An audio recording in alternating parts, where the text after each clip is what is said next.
시청자 여러분 안녕하십니까? 7월 2일 화요일 뉴스타트 1부 시작합니다. 먼저 주요 뉴스입니다.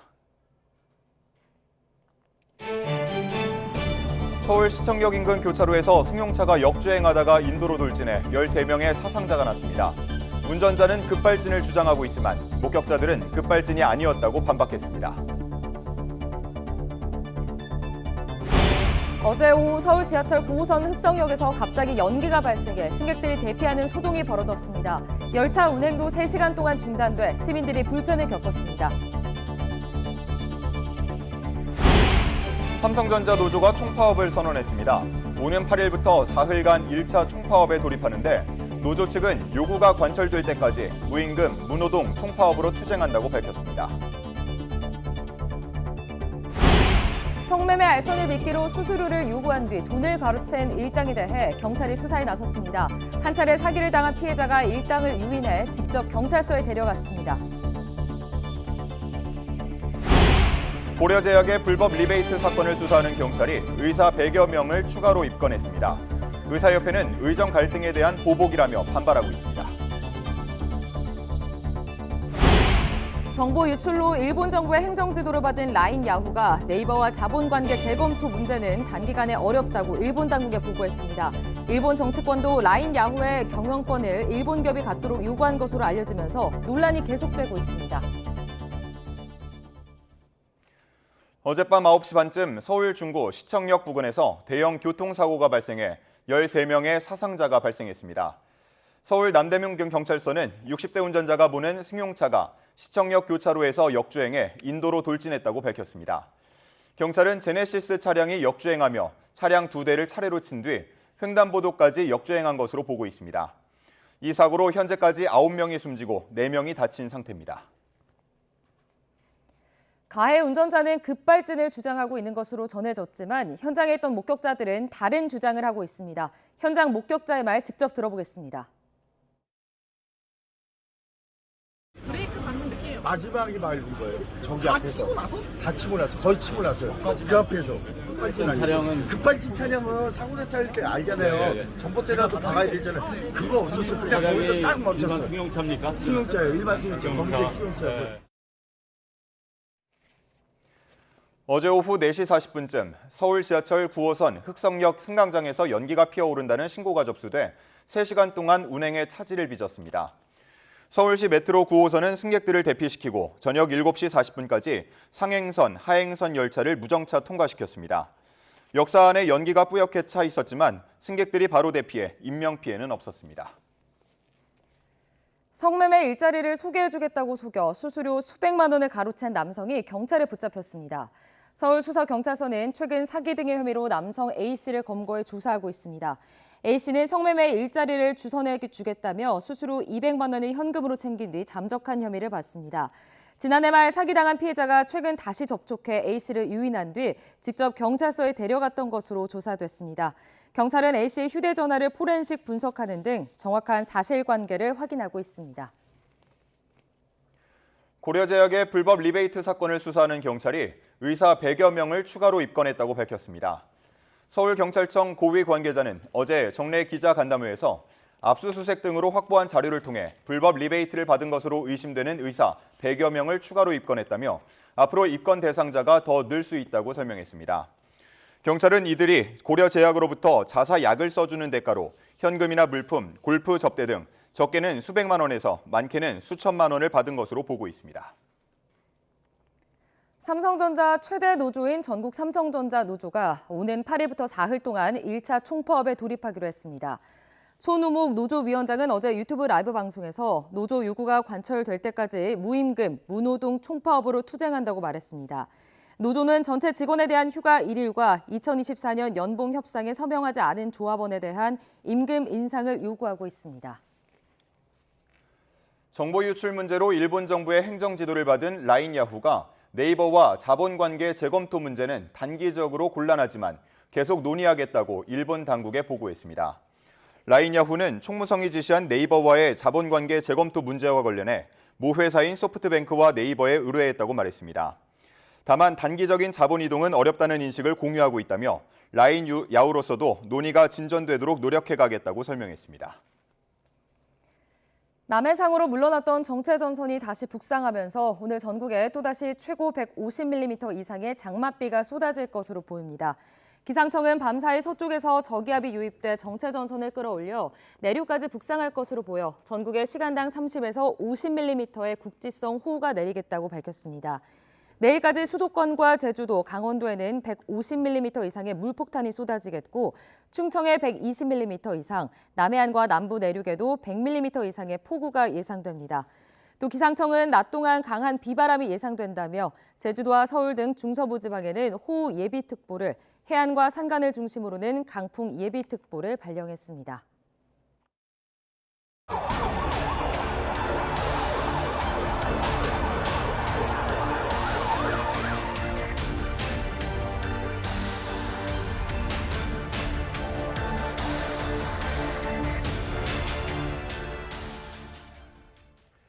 서울 중구 시청역 인근 교차로에서 승용차가 역주행하다가 인도를 덮쳐 13명이 숨지거나 다쳤습니다. 경찰은 현장에서 운전자를 붙잡아 사고 경위를 조사하고 있습니다. 김태원 기자입니다.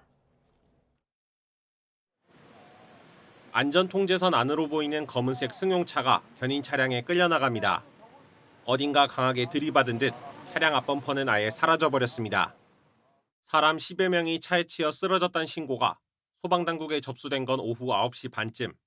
서울 중구 시청역 인근 교차로를 빠져나온 승용차가 갑자기 일방통행인 4차선 도로를 역주행한 겁니다. 차량은 보행 신호를 기다리려고 건널목 앞에 서 있던 시민들을 덮친 뒤 모두 200여 미터를 역주행한 끝에야 멈춰섰습니다. 사고 충격으로 인도보호 펜스가 완전히 파손됐고요. 인근 가게 유리문까지 깨져서 잔해가 어지럽게 널브러져 있습니다. 50대 남성 등 모두 6명이 현장에서 숨졌고 3명이 심정지 상태로 병원으로 옮겨졌지만 끝내 목숨을 잃었습니다. 또 4명이 크고 작은 부상을 입었습니다. 유동인구가 많은 도심 한복판에서 일어난 데다 저녁 식사를 마치고 귀가하던 사람들이 많았을 시간이라 피해가 더욱 컸습니다. 지금 그 시청역 인근에서 보통 번화가라고 하면은 그 술 한잔 하러 오는 식당들이 모여 있는 골목 바로 옆이거든요. 근데 그 시간대는 굉장히 사람이 많았을 것으로 생각이 들어요. 가해 차량 운전자인 60대 남성 A씨는 현장에서 경찰에 붙잡혔습니다. 다만 가슴 통증을 호소해 일단은 동승자와 함께 병원으로 옮겨졌습니다. A씨는 사고 당시 술에 취한 상태는 아니었던 것으로 파악됐습니다. 경찰 조사에서 차량이 급발진했다는 취지로 주장했는데 사실이 아니라는 목격담이 나오기도 했습니다. 경찰은 A씨가 회복하는 대로 구체적인 사고 경위를 조사하겠다는 방침입니다. YTN 김태원입니다. 경찰은 운전자가 차량 급발진을 주장하고 있다고 전했습니다. 하지만 현장에 있던 목격자들은 충돌 이후 차가 스스로 멈췄다며 급발진은 아닌 것 같다고 말했습니다. 장하영 기자가 전해드립니다. 퇴근길 대형 교통사고를 낸 60대 운전자는 경찰에 급발진이라고 주장한 걸로 알려졌습니다. 일단 음주운전은 하지 않은 걸로 경찰은 파악했습니다. 객관적으로 음주 여부에 대해서는 다 진행을 했고 음주는 안 한 것으로 저희들이 알고 있습니다. 전문가들은 알려진 사실만으로 살펴볼 때 급발진으로 의심되는 정황이 있다고 말했습니다. 중요한 부분들은 이분이 직업이 이제 운전인데 그 정도 되시면은 제가 보기에는 기기 조정이나 판단 능력이 떨어졌다라고 보기에는 연세가 그렇게 높은 편은 아니에요. 일반적으로 봤을 때는요. 또 사고도로가 일방통행이라 시속 100km 이상 되는 급가속을 할 만한 구간이 아니었던 점도 차량 이상을 의심하게 하는 부분입니다. 하지만 목격자 진술은 다릅니다. 역주행으로 차량 2대를 들이받고 보행자를 잇따라 친 뒤에 가장 마지막에는 차가 장애물을 충돌하지 않고 스스로 감속하며 멈췄다는 겁니다. 운전자 조작으로 멈췄을 가능성을 시사합니다. 마지막에 말린 거예요. 저기 앞에서. 다 치고 나서. 거의 치고 났어요. 그 앞에서. 급발진 아니에요. 급발진 차량은 사고나 차일 때 알잖아요. 전봇대라도 박아야 되잖아요. 그거 없었어. 그냥 거기서 딱 멈췄어요. 사고 당시 급발진 차량 특유의 회피 동작이 나오지 않은 것도 운전자 실수일 가능성에 무게를 실습니다. 급발진 사고들은 보면은 어떻게든 차량을 회피하려고 하고 또 보행자를 치지 않으려고 하는 그런 회피 동작들을 운전자들이 정말 끝까지 보입니다. 이런 노력들이 보이지 않았다라는 점이 사실은 조금 급발진보다는 오히려 어떤 운전자의 어떤 실수나 부주의이지 않을까라는. 경찰은 마약 투약이나 졸음운전 여부는 아직 확인하지 않았다며 운전자 진술과 CCTV, 블랙박스 등을 통해 사고 경위를 조사하겠다고 밝혔습니다. YTN 장하영입니다.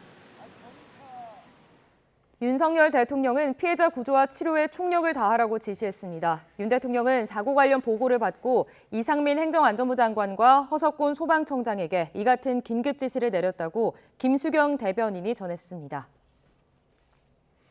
네, 이번 사고 전문가와 함께 조금 더 짚어보겠습니다. 네, 염건욱 유원대 경찰 소방행정학부 교수 모셨습니다. 교수님 어서 오세요. 안녕하세요. 네, 어젯밤 사고부터 먼저 자세히 짚어봐야겠습니다. 밤 9시 30분 무렵에 난 사고였죠? 네, 맞습니다. 어제 오후 9시 27분경 그 시청역 인근입니다. 그 웨스틴 조선 호텔에서 차량 한 대가 이제 나오고요. 그 차량이 역주행을 합니다. 역주행을 하면서 지금 BMW 차량과 소나타 차량을 추돌을 하고 이후에 그 횡단보도 앞에 서 있는 보행자들을 충돌하면서 그 보행자들 다수의 이제 사상자가 난 대형 교통사고로 이어졌는데요. 이미 사망자가 9명이나 나온 그런 대형 교통사고로 지금 구분이 되고 있고요. 아마 이게 그 그러니까 총 지금 역주행 거리가 200m로 지금 나와 있거든요. 그래서 시청역 12번 출구 앞에서 차량이 멈춰 섰다라고 지금 알려져 있습니다. 그래서 지금 왜 시내 한복판에서 저녁 9시 30분경에 이런 대형 사고가 이제 발생했을까? 이제 많은 시민들이 좀 충격을 받으셨을 것 같은데요. 이 사고 원인을 이제 지금 조사 중인 상태입니다. 그러니까 이제 유동 인구가 많은 도심 한복판이고 또 저녁 시간대라서 말 그대로 뭐 퇴근길에 정말 날벼락이었다라고 생각이 드는데 지금 경찰이 사고 경위를 조사 중입니다. 운전자는 급발진이라고 주장을 하고 있죠. 일단 그 급발진을 주장하는 것이 일단은 사고가 처음에 난 이유가 사실 우리가 왜 저렇게 일단 역주행을 했을까를 이제 역산을 해봐야 되거든요. 왜 역주행을 했을까? 그러면 당연히 운전자가 주장하는 급발진일 가능성이 굉장히 높아지긴 해요. 그러니까 차량을 통제하지 못하고 제어하지 못했기 때문에 차량이 치고 나갔다. 그래서 속도를 치고 나가는 상태에서 뭐 예를 들어 제동장치를 잡았지만 현장에서 내가 제동장치 잡았지만 계속 차량이 치고 나갔기 때문에 어쩔 수 없이 사고가 발생했다라고 급발진을 이제 운전자가 주장할 수 있는 것이고요. 아마 그런 부분을 주장하는 것으로 알려져 있는데요.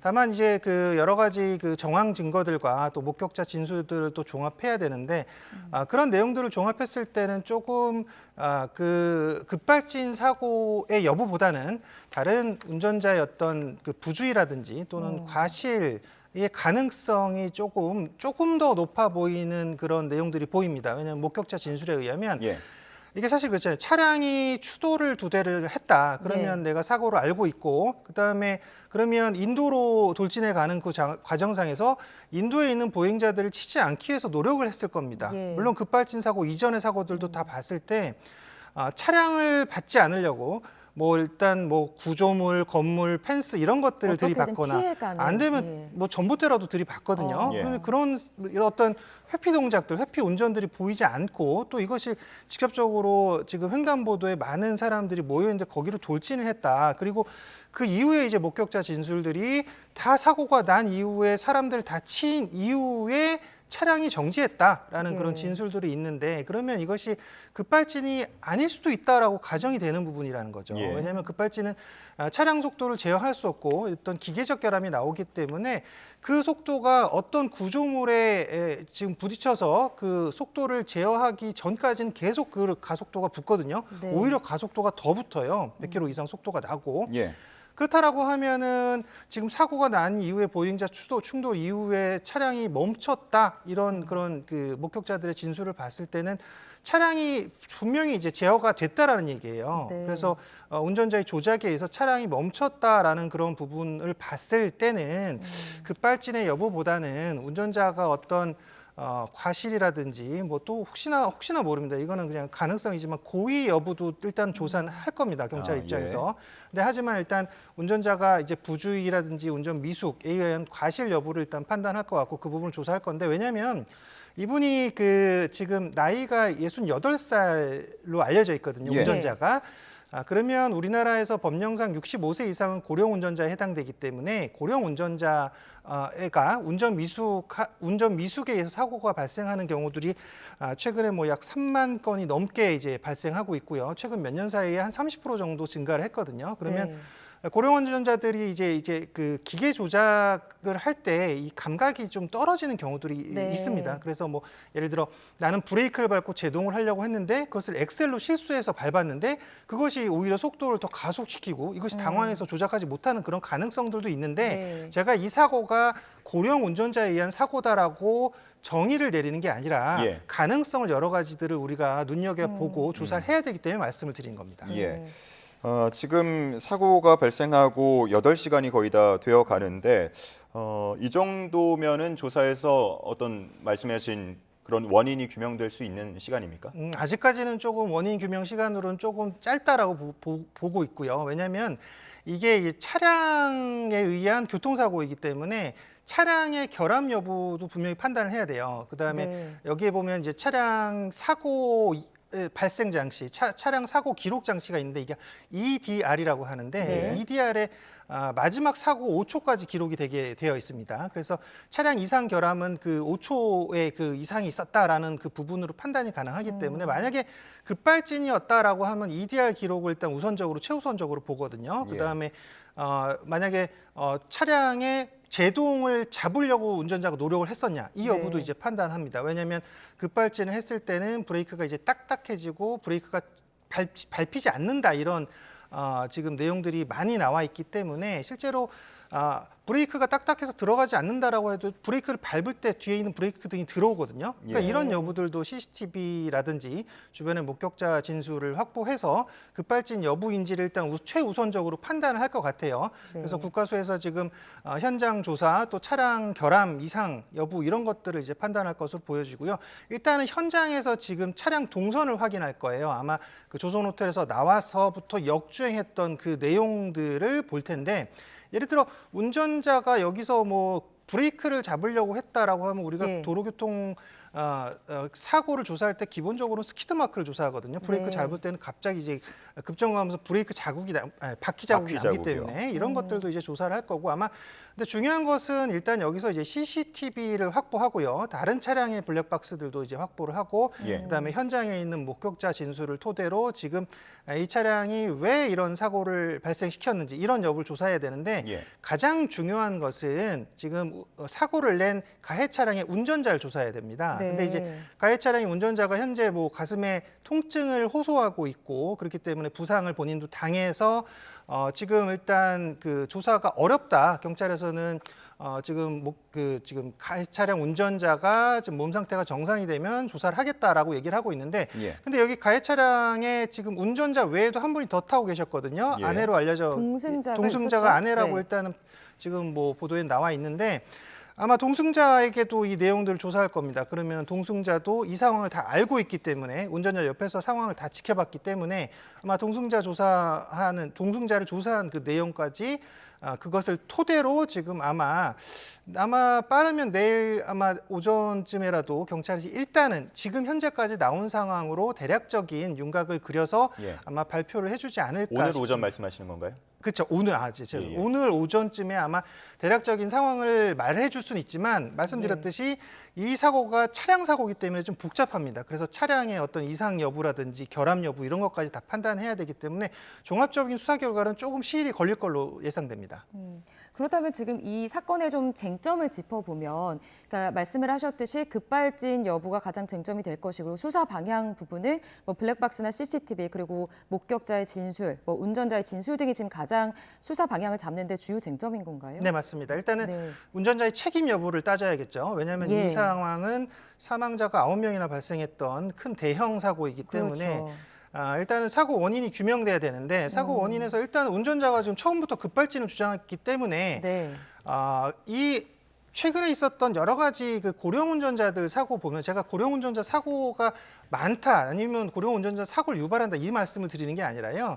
이런 사고가 났을 때 처음으로 주장하는 게 급발진이거든요. 네. 이 사고가 갑자기 뭐 인명피해가 발생하는 사고가 났을 때 나 이 차량을 제어하지 못했다. 순간적으로 급가속 치고 나가는데 급발진이다라고 주장하는 경우들이 있었고 네.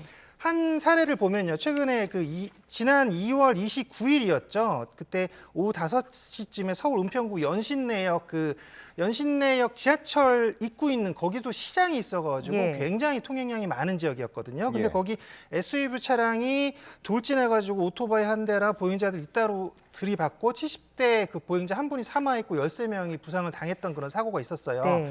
그 차량의 차주도 급발진을 주장했었거든요.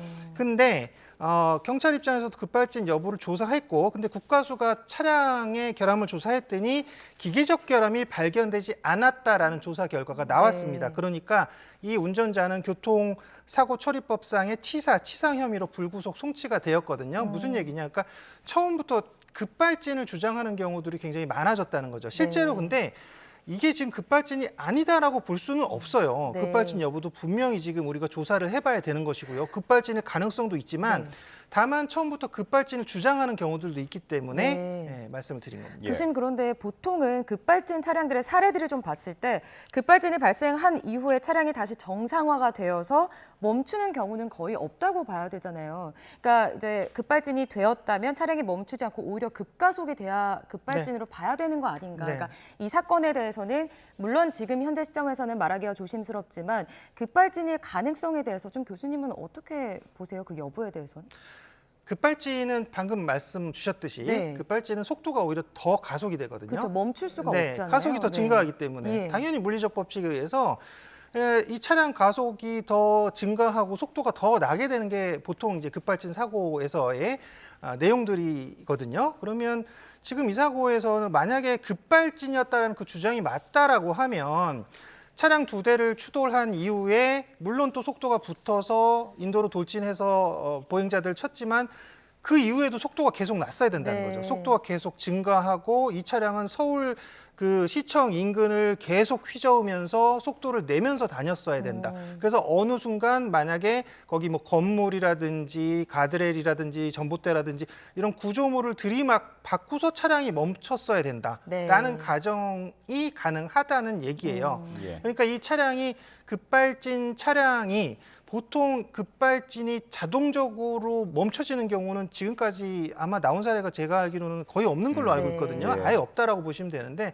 차량이 당시 정상적으로 작동을 한다. 그래서 브레이크가 들었다. 뭐 이런 가정을 할 수는 있겠지만 지금까지 급발진 차량들은 그런 사례가 거의 없었다라는 거죠. 예. 그렇기 때문에 지금 이 모든 급발진 주장이 혹시나 좀 부정이 될 가능성도 보인다라는 것들이 이 차량이 지금 사람들을 충돌한 이후에 거기서 멈춰섰다. 이런 부분들이 보였기 때문이죠. 예, 여러 가능성을 두고 조사가 이루어질 것 같고요. 아마 여느 교통사고와는 달리 13명이라는 사상자가 났기 때문에 보면서 안타까운 점들이 상당히 많으셨을 것 같습니다. 유사사고 예방을 위해서 필요한 대책 짧게 정리를 해주시면 일단은 뭐 예를 들어 지금도 역주행해서 차가 들어왔잖아요. 그렇죠. 그리고 뭐 조금이라도 이상한 그런 모습들이 보이면 빨리 대피를 하시는 게 좋겠죠. 사실 뭐 누구나 이 상황에서는 뭐 안타까운 상황이지만 대피하기 굉장히 어려운 상황이었겠지만 혹시나 차량이 갑자기 급속도로 달려온다라고 하면 최근에 뭐 급발진 차량이라든지 운전 미숙 이런 것들도 있기 때문에 빨리 대피를 하시는 게 좋고요. 또 여기 지금 안전펜스가 설치되어 있었는데 안전펜스가 다 지금 찌그러지고 다 막 거의 무너졌다라고 하더라고요. 네. 그러면 지금 안전펜스의 기준도 조금 더 강화해야 될 필요가 있지 않을까, 또는 연석이라든지 볼라드라든지 이런 것들 안전펜스를 조금 더 기준을 강화해서 보행자를 보호할 수 있는 기준에 맞춰서 설치해야 되지 않을까라고 그런 부분도 우리가 좀 생각해 봐야 될 것 같습니다. 예. 예. 자, 한순간의 유명을 달리한 피해자들의 명복을 빕니다. 원인 규명 그리고 대책 마련 시급히 이루어지기를 바라겠습니다. 여기까지 듣겠습니다. 염건웅 교수였습니다. 고맙습니다. 고맙습니다.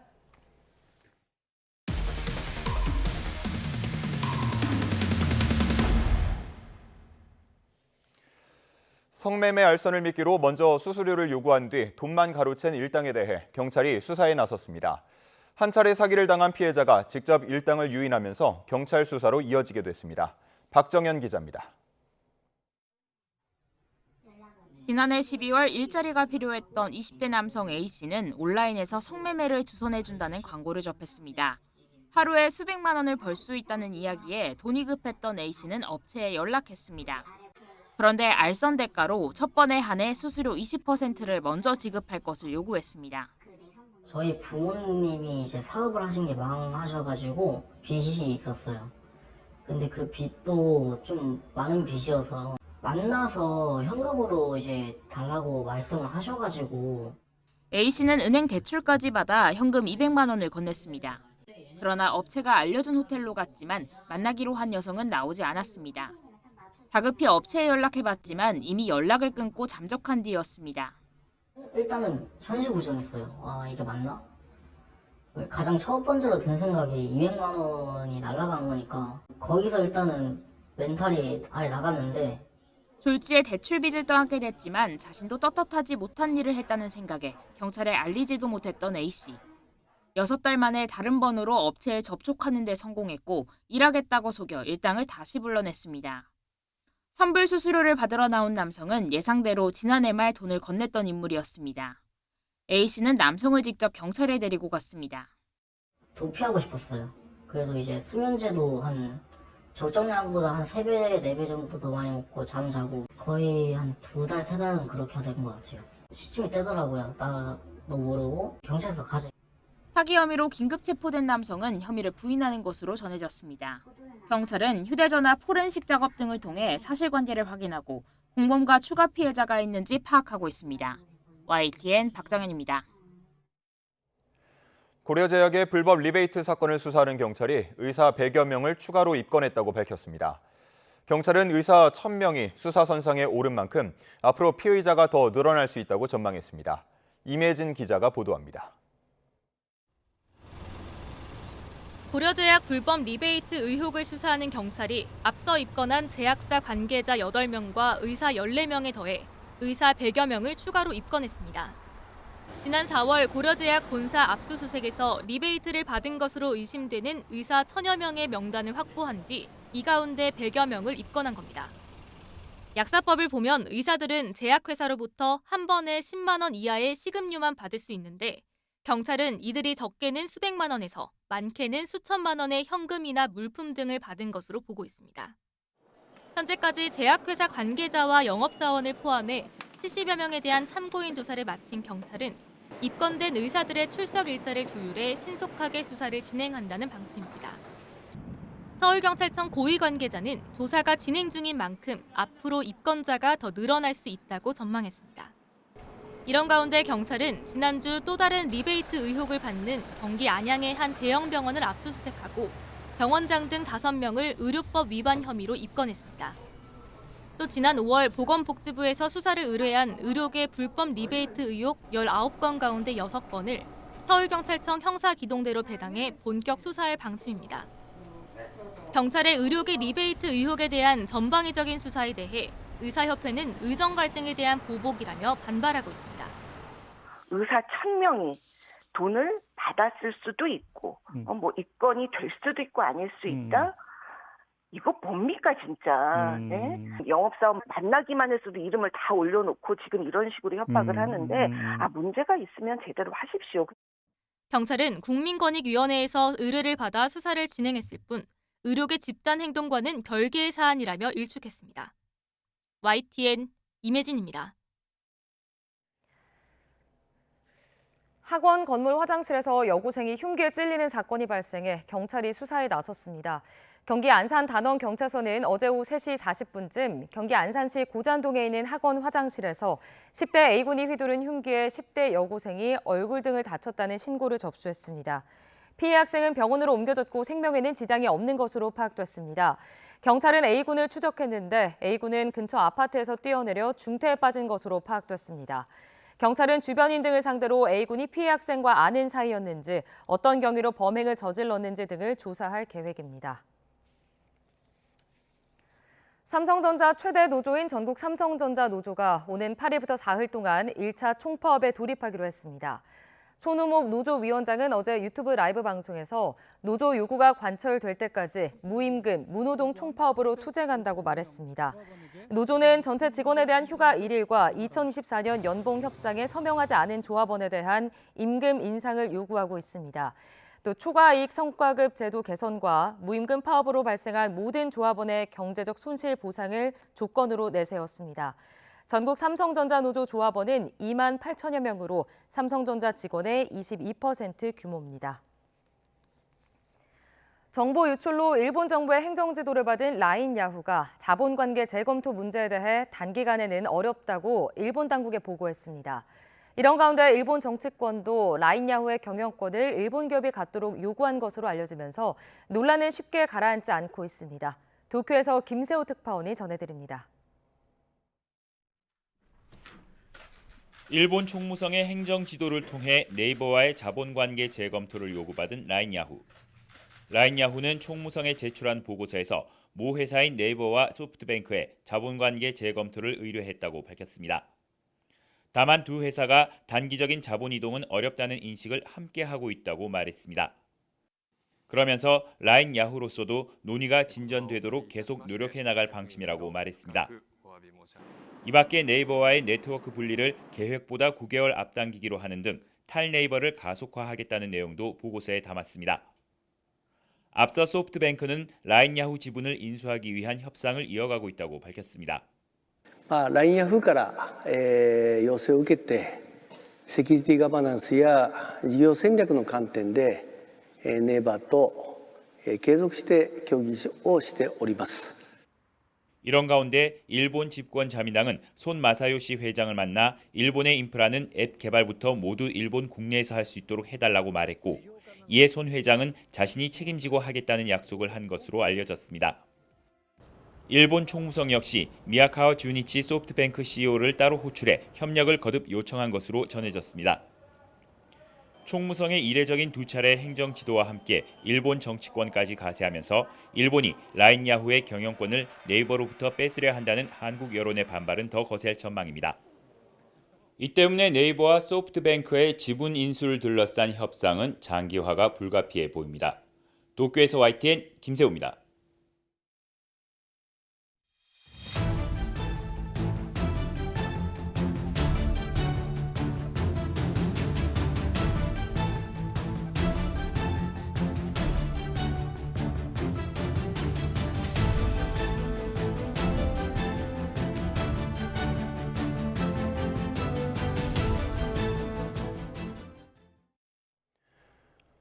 오늘부터 사흘간 진행되는 대정부 질문을 위한 국회 본회의를 앞두고 국회에는 전운이 감돌고 있습니다. 민주당은 최상병 특검법과 방송사업법 등 쟁점 법안을 관철한다는 방침이고 국민의힘은 졸속 입법이라며 반발하고 있어 충돌이 예상됩니다.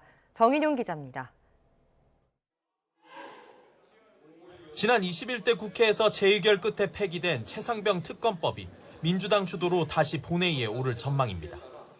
민주당이 독점했던 특검 추천권을 비교섭단체인 야 6당과 나누고 수사 연장 가능 기간과 권한은 더 강화된 내용으로 변경됐습니다.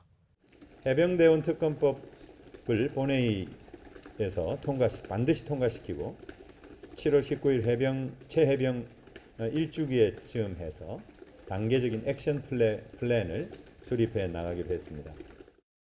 이와 함께 공영방송 이사 추천권을 외부에 개방하는 방송 3법과 방통위 회의 의사정족수를 늘려 중요 사안 의결을 지금보다 까다롭게 하는 방통위법 개정안도 처리될 예정입니다. 이 또한 야당이 강행 처리 방침을 세운 법안인데 국민의힘은 졸속 처리라고 강하게 반발하고 있습니다. 입법 영향과 예상 피해를 검토해 충분한 공론 절차를 거쳐야 함에도 수기 없이 밀어붙이고 있다는 겁니다. 현재 민주당은 법사위 운영위 등을 강탈하여 이재명 방탄과 탄핵 정치의 교두보로 삼고 막무가내식 입법 폭주를 자행하고 있습니다. 민주당은 김홍일 방통위원장 탄핵소추안도 본회의가 계속되는 4일까지 처리한다는 방침인데 국민의힘은 민심의 역풍을 맞게 될 것이라고 경고했습니다. 방송 장악을 위한 습관성 탄핵병에 빠진 민주당은 대호각성하고 지금이라도 입법 권력 남용을 중단하시기 바랍니다.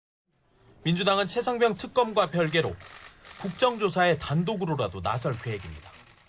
최 해병 사망 1주기 전에 진실에 한 걸음 더 내딛겠습니다. 22대 국회는 민주당 단독으로라도 국정조사를 실시하겠습니다. 여야 협의 없는 국정조사는 거의 전례가 없는 만큼 자칫 야당의 독주로 비칠 우려도 나옵니다. 다만 최상병 특검법이 야당 단독으로 본회의 문턱을 넘고 이후 대통령 거부권 행사로 또 한 번 불발될 경우 국정조사 추진의 변수가 될 수 있을 거란 분석도 나옵니다. YTN 정인용입니다. 오늘의 주요 국회 일정입니다. 22대 국회 첫 대정부 질문이 오늘부터 사흘 동안 진행됩니다. 오늘 대정부 질문은 정치, 외교, 안보 분야로 여야는 한덕수 국무총리와 조태열 외교부 장관 등을 대상으로 최상병 순직 사건 수사 외압 의혹과 김건희 여사 명품 가방 수수 의혹 등을 질의할 전망입니다. 또 북한이 잇따라 날려보내고 있는 오물풍선 문제와 대북 관계, 최근 국제 정세와 안보 상황 등도 점검할 것으로 보입니다. 국민의힘은 오늘 서울 강서구에서 당대표 최고위원, 청년 최고위원 후보자 모두가 참여하는 체인지 5분 비전 발표회를 엽니다. 5분 비전 발표회는 오는 23일 새 지도부를 선출하기 위한 전당대회를 준비하는 국민의힘의 첫 공식 행사이기도 합니다. 더불어민주당이 이르면 오늘 최상병 순직 사건 관련 의혹을 수사하기 위한 특별검사 임명 법안 처리를 시도할 것으로 보입니다. 민주당은 대정부 질문을 위해 오늘부터 모레까지 잡혀있는 국회 본회의에서 최상병 특검법 상정을 국회의장에게 요청하겠다는 방침입니다.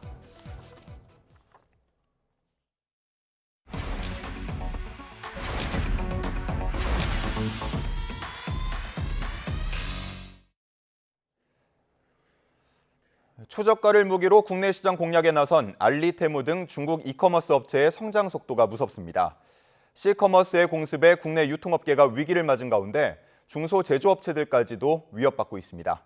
보도에 오동건 기자입니다.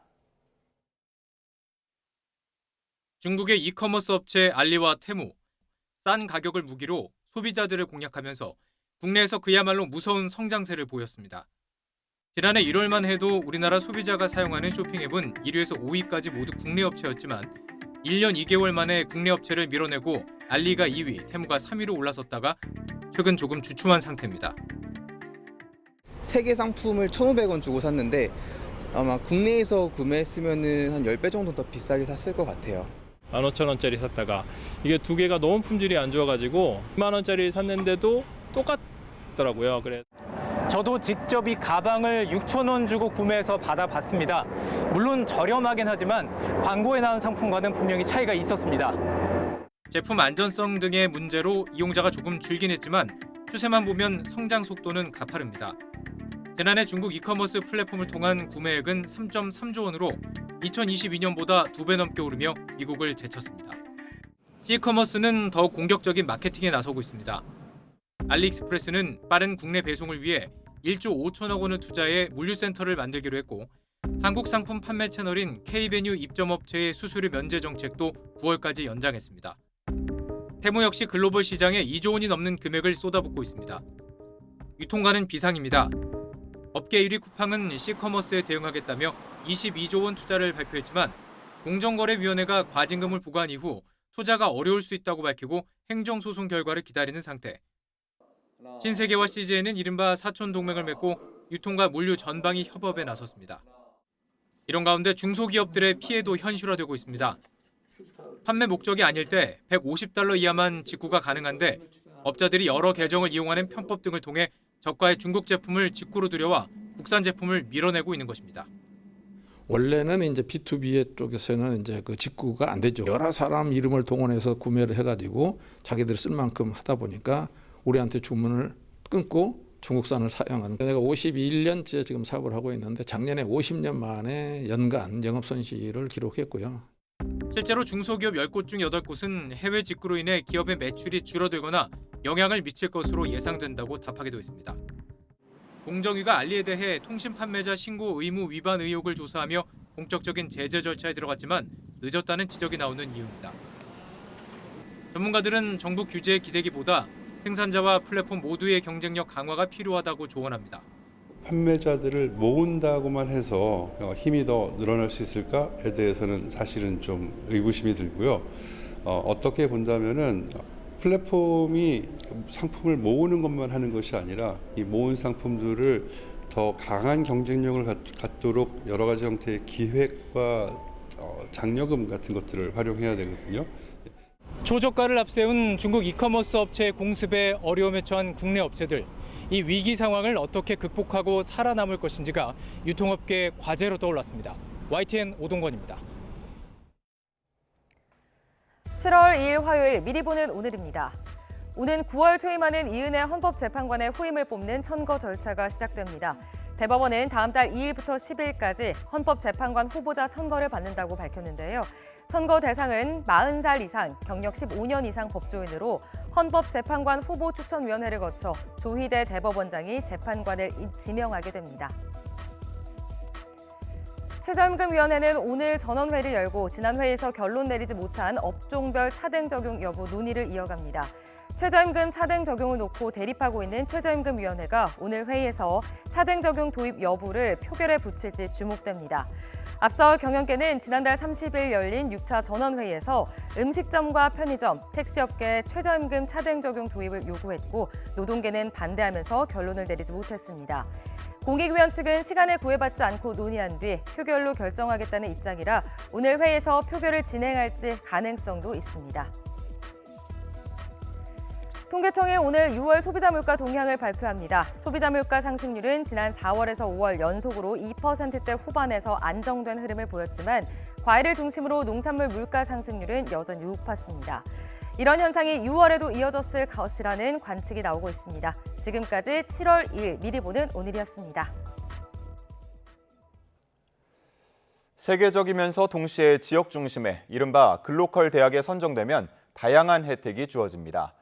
8월 정부의 추가 지정을 앞두고 있는데요. 지방 소멸도 막고 대학 경쟁력도 키우기 위해 지역마다 대학과 자치단체가 힘을 모아 혁신 방안 마련에 사활을 걸고 있습니다. 오선열 기자입니다. 전국 17개 광역시도 가운데 인구 소멸 위험도가 가장 높은 전남. 인구 소멸 위기를 막고 지역 인재를 육성하기 위해 지역 대학이 함께 나섰습니다. 동신대학교 연합은 지난 4월 지역 공공형 사립연합대학 설립을 통해 교육부의 글로컬 대학 예비 지정을 받았습니다. 동신대학교는 초당대학교와 목포과학대 두 곳과 연합대학을 결성해 새로운 혁신안을 내놓았습니다. 나주와 장흥, 영광 등 전남 서남권 6개 시군에 기반 산업을 키울 수 있는 지역 인재를 양성하고 베트남과 인도 등 해외 캠퍼스를 설립하는 목표도 세웠습니다. 대학이 지역을 향해서 더 가까이, 더 깊이 뛰어들어 지역의 기반 산업에 힘을 더해 경쟁력을 높이게 되면 좋은 일자리가 생기게 되고 거기에서 일할 청년들이 머무르게 됩니다. 그래야 그 기반 위에 미래 특화 산업도 성장할 수 있다고 생각했습니다. 역시 글로컬 대학 예비 지정을 받은 목포대학교도 친환경 무탄소 선박과 전남의 청정 해양에너지 산업 개발에 나섰습니다. 전라남도는 인재 육성 교육국을 신설하고 지방 소멸 위기를 막기 위해 글로컬 대학 선정에 힘을 보탰습니다. 글로컬 대학, 라이즈, 교육발전 특구 이 3대 분야를 중점적으로 추진하기로 했습니다. 이렇게 전라남도가 인재 육성 교육국을 두었으니까 이번에 글로컬 대학에 대해서도 최선의 노력을 다해서 지원하고자 이렇게 합니다. 세계적이면서도 지역 중심의 대학을 지향하는 글로컬 대학. 정부의 비수도권 대학 경쟁력 강화를 위해 신청 대학의 혁신 방안 등을 심사해 지정하고 있습니다. 지난해 10개 대학에 이어 올해 8월에 추가 지정하고 모두 30개 지정대학에 5년간 1,000억 원 지원과 규제혁신 우선 적용 등 다양한 혜택을 줍니다. YTN 오선열입니다. 경기 북부 최대 개발 사업으로 꼽혔던 고양 K컬처밸리 복합개발 사업이 결국 무산됐습니다. 시행사 측의 자금난 등이 겹쳐 공사가 수년째 답보 상태에 빠지자 경기도가 협약을 해제했습니다. 최명신 기자가 보도합니다. 경기도 고양시 장항동 한류월드 내 부지입니다. CJ그룹 계열사인 CJ라이브시티는 지난 2016년 이곳에 1조 8천억 원을 투입해 32만 제곱미터 규모의 K컬처밸리를 조성하기로 경기도와 협약을 맺었습니다. K-팝 전문 아레나와 스튜디오, 테마파크 등이 포함됐습니다. 10년간 11만 개의 일자리와 16조 원의 생산 유발 효과 등 장밋빛 청사진이 제시됐습니다.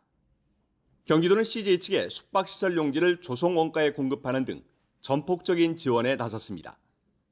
하지만 사업은 순조롭지 못했습니다. 당초 완공 예정은 지난달이었습니다. 건자재 가격 상승과 인건비 급등 여파로 CJ 측의 자금난이 계속되고 전력 공급과 수질 문제 등이 불거지며 공정률은 3%에 그쳤습니다. 결국 경기도는 협약을 해지했습니다. 경기도는 어려운 기업 여건을 고려하여 최대한 협력했지만 더 이상 사업 시행자와 합의가 어렵다고 판단하고 불가피하게 협약 해제를 결정하게 되었습니다. CJ 측은 제도적, 행정적 지원이 뒷받침되지 못한 상황에 대해 매우 안타깝게 생각한다는 입장문을 내놨습니다. 경기도는 안정적인 사업 추진을 위해 경기주택도시공사 등이 참여하는 공공주도 형식으로 전환한다는 방침입니다. YTN 최명신입니다. 프로농구 이수광 신임 총재가 취임 일성으로 팬퍼스트 정책을 펴겠다고 밝혔습니다. 이 신임 총재는 어제 오전 서울 강남구 KBL 센터에서 취임식을 열고 팬퍼스트 정신을 최고의 가치로 삼겠다고 강조했습니다. 이 총재는 프로스포츠에 꽂힌 팬이라면서 프로농구가 팬들을 위한 축제장이 될 수 있도록 최선을 다하겠다고 말했습니다. 이 신임 총재의 취임사 직접 들어보겠습니다. 팬퍼스트 정신을 최고 가치로 삼겠습니다. 저는 돌아온 관중들의 팬심이 떠나지 않고 프로농구가 팬을 위한 축제의 장이 될 수 있도록 최선을 다하겠습니다. 다양한 팬 서비스로 농구장이 즐겁고 행복한 곳이 될 수 있도록 구단들과도 적극 협력하겠습니다. 오늘은 정체전선이 다시 북상하면서 전국에 강하고 많은 비가 집중되겠습니다. 최고 120mm 이상의 호우가 예보된 가운데 태풍급 돌풍도 동반될 것으로 보이는데요. 자세한 날씨 알아보겠습니다. 원희다 캐스터. 네, 기상센터입니다. 네, 지금 비가 내리고 있는 지역은 어디입니까? 네, 현재 정체전선과 저기압의 영향으로 충청 이남에 비가 내리고 있습니다. 특히 붉은색의 강한 비구름이 경남과 전북에 위치하면서 이들 지역에는 호우주의보가 내려졌고요. 시간당 30mm 안팎의 장대비가 집중되고 있습니다. 비는 오전에 그 밖에 전국으로 확대되겠고요. 주로 중부지방에 집중되면서 호우특보가 확대 발효되겠습니다. 내일까지 대부분 지역에 30에서 80, 중부 많은 곳에 최고 100에서 120mm 이상의 폭우가 쏟아지겠습니다.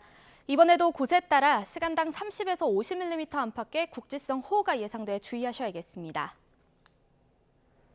네, 그런데 호우뿐만 아니라 강풍에도 대비를 해야 한다고요? 네, 맞습니다. 비와 함께 바람도 비상입니다. 현재 해안가와 제주도를 중심으로는 강풍 예비특보가 내려져 있는데요. 이들 지역에는 초속 20m 이상의 돌풍이 몰아치겠고요. 그 밖의 지역에서도 바람이 강하게 불겠습니다. 시설물 관리와 안전사고에 각별히 유의하시기 바랍니다. 네, 이렇게 비바람이 불면서 더위는 하루 만에 주춤해지는 건가요? 네, 낮 동안 강한 비가 집중되는 중부지방은 더위가 쉬어가겠습니다. 반면 비가 소강 상태에 드는 일부 남부지방은 기온이 비교적 오르겠는데요. 오늘 낮 기온은 서울 25도, 대전 29도, 광주 31도가 예상되고요. 습도가 높아서 후텁지근하겠습니다. 이번 장맛비는 내일 오전에 대부분 그치겠습니다. 다만 주 후반 정체전선이 다시 북상하면서 전국에 많은 비가 내릴 가능성이 있겠습니다. 지금까지 기상센터였습니다. 이상으로 뉴스타트 1부 마칩니다. 잠시 후 2부가 이어집니다. 시청해주신 여러분 고맙습니다.